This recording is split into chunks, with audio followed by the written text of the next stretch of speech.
Hello दोस्तों, कैसे हैं आप लोग। आई होप कि आप लोग अच्छे होंगे। दोस्तों आज के वीडियो में हम डिस्कस करने वाले हैं ई इनवाइस से रिलेटेड, क्योंकि आप लोग को पता होगा कि 1 अगस्त 2023 से जिस भी टैक्स पेयर की प्रीवियस किसी भी फाइनेंशियल ईयर में अगर उसकी टर्नओवर 5 करोड़ या 5 करोड़ से ज़्यादा होता है तो उस केस में उसको ई इनवाइस बनाना पड़ेगा। पहले क्या था 10 करोड़। तो दोस्तों इस वीडियो में आज मैं आप लोग को बताने वाला हूँ कि आप ई इनवाइस के लिए कैसे रजिस्ट्रेशन करेंगे अपने जीएसटी नंबर को ई इनवाइस की पोर्टल पे। साथ में ये भी सीखेंगे कि आप अपने जीएसटी नंबर को कैसे चेक करेंगे कि आपका जीएसटी नंबर ई इनवाइस के लिए इनेबल है कि नहीं है। साथ में एपीआई रजिस्ट्रेशन करना भी सीखेंगे, जिससे कि आप अपने टैली से डायरेक्ट ई इनवाइस को बना सकते हैं। तो दोस्तों वीडियो को लास्ट तक जरूर देखिएगा। चैनल को सब्सक्राइब नहीं किया है तो प्लीज़ सब्सक्राइब दी चैनल और बेल आइकन को दबाना बिल्कुल मत भूलिएगा, ताकि जो भी नई वीडियो बनाऊँ उसका नोटिफिकेशन आप लोग को मिलता रहे। तो दोस्तों सबसे पहले मैं यहाँ पे आप लोगों को बता दूं कि ई इनवाइस के लिए आपको सबसे पहले चेक करना है जीएसटी नंबर को कि आपकी जीएसटी नंबर ई इनवाइस के लिए इनेबल है कि नहीं है। तो रजिस्ट्रेशन पर क्लिक करेंगे, ई इनवाइस इनेबलमेंट पे क्लिक करेंगे। देन इसके बाद यहाँ पे अपने जीएसटी नंबर को डालेंगे।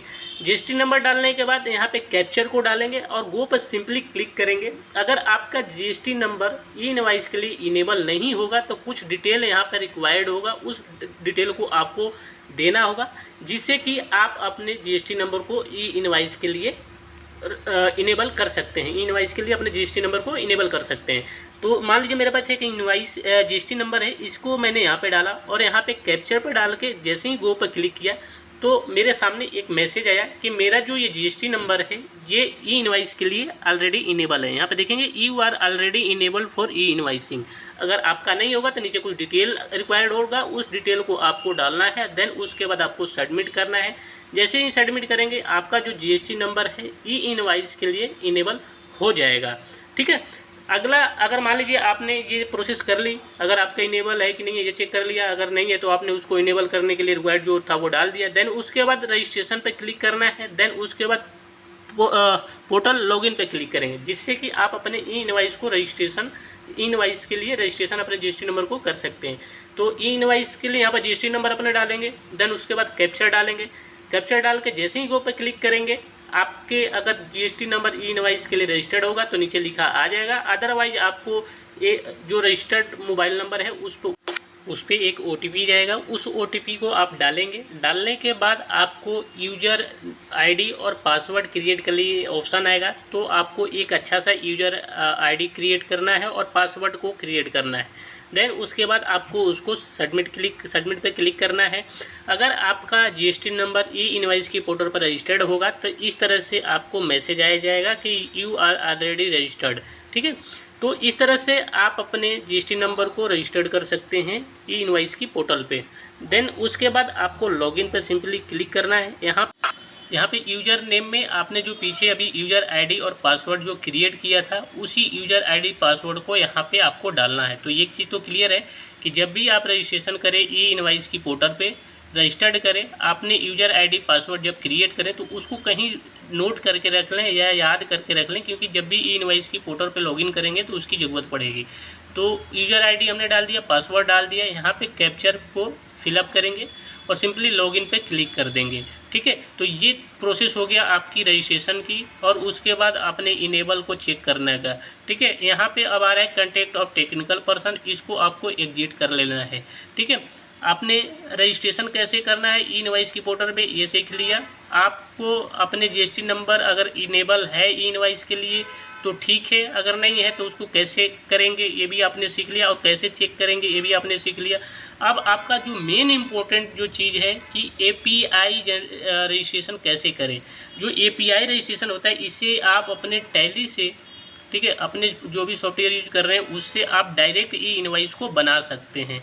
तो इस चीज़ को हम कैसे रजिस्ट्रेशन करेंगे, इससे पहले आप देखेंगे यहाँ पे कुछ डैशबोर्ड आ रहा है जिसमें आप पूरे कल कितने इनवाइस बनाया था, कितने कैंसिल किया है, कितने पूरे मंथ में बनाया है, कितने कैंसिल किया, सारी चीज़ें यहाँ पर डिटेल आता है। तो हम एपीआई रजिस्ट्रेशन पर क्लिक किए, यूजर पे क्लिक करेंगे, उसके बाद नीचे आपको आएगा क्रिएट एपीआई यूजर। सिंपली आपको यहाँ पे क्लिक करना है। जैसे ही क्लिक करेंगे आपका जो रजिस्टर्ड मोबाइल नंबर होगा उस पर एक ओटीपी जाएगा। तो वो मोबाइल नंबर आपके पास है तो ठीक है, नहीं तो जिसके भी पास है उससे आप ओटीपी ले लेंगे। उसके बाद यहाँ पे OTP को डालने के बाद वेरीफाई OTP पे क्लिक कर देना है। ठीक है, जैसे ही वेरीफाई OTP पे क्लिक करेंगे आपके सामने इस तरह का ऑप्शन खुलेगा जिसमें API रजिस्ट्रेशन का ऑप्शन आएगा। तो do you wish to register your GST number, ठीक है, फॉर UPI। तो यहाँ पे आपको थ्रू GSP सिलेक्ट करना है। अगर टैली ERP9 यूज कर रहे हैं तो आपको यहाँ पे सिलेक्ट करना है। उसके बाद सिलेक्ट योर कंपनी, मतलब कौन सी कंपनी का आप सॉफ्टवेयर यूज कर रहे हैं उसको यहाँ पे सिलेक्ट करना है। तो इस पर आएंगे तो बहुत सारे आपकी कंपनी के नाम आ जाएंगे। तो हम जो यूज कर रहे हैं टैली ERP9, तो यहाँ पे हम सिलेक्ट करेंगे कंपनी का नाम टैली इंडिया प्राइवेट लिमिटेड। तो हम यहाँ पे पहले उसको ढूंढते हैं कि टैली इंडिया प्राइवेट लिमिटेड किधर है। तो ये देखिए यहाँ पे टैली इंडिया प्राइवेट लिमिटेड को हमने यहाँ पे सिलेक्ट कर लिया है। ठीक है, देन उसके बाद आपको यहाँ पे यूज़र नेम में एक API यूज़र ID क्रिएट करना है। ठीक है, जो पीछे हमने किया था वो ई-इनवाइस की पोर्टल का था, और ये यूज़र ID जो है ये आपके API यूज़र ID पासवर्ड है। तो ये आपको ध्यान रखना है। ये यूज़र ID पासवर्ड आपको कब ज़रूरत पड़ेगी, जब टैली में आप डायरेक्ट ई-इनवाइस बनाएंगे। तो यहाँ पे एक अच्छा सा यूज़र ID और पासवर्ड को हम यहाँ पे क्रिएट करेंगे। देन इसके बाद सिंपली इसको हम सबमिट पे क्लिक कर देंगे। तो आपको ये चीज़ ध्यान रखना है कि जो भी आप यूज़र ID पासवर्ड रखें एक सिंपल सा और बढ़िया सा रखें, ताकि हमेशा आपको याद रहे जब भी आप ई-इनवाइस डायरेक्ट बनाएं तो वो आसानी से बन जाए। उसके बाद जैसे ही सबमिट पे क्लिक करेंगे तो आपके सामने ये देखेंगे कि आपका जो API यूज़र ID था वो आपका क्रिएट हो गया है।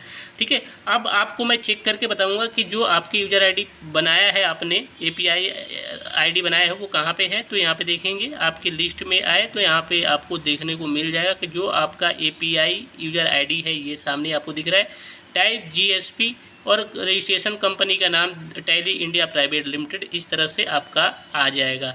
तो दोस्तों इस तरह से अगर आप ई-इनवाइस के लिए आपकी कंपनी इनेबल है, आपकी किसी भी प्रीवियस फाइनेंशियल ईयर में 5 करोड़ या 5 करोड़ से ज़्यादा है, तो इस तरह से आप अपने GST नंबर को चेक कर सकते हैं कि इनेबल है कि नहीं। उसको अगर इनेबल नहीं है तो कैसे करेंगे इनेबल।